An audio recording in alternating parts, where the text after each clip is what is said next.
This is Matt, and this is a video on how to download Compressor on your computer.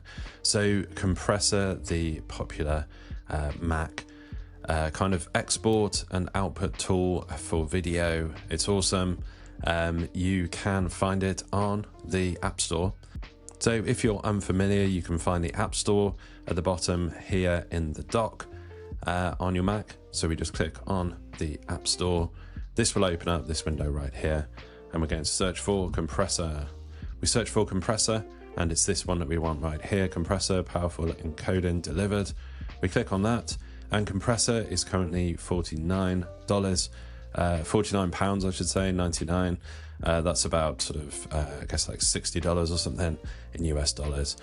So you would click here to make the purchase, and you can check out some of the spec and the ratings and reviews around Compressor.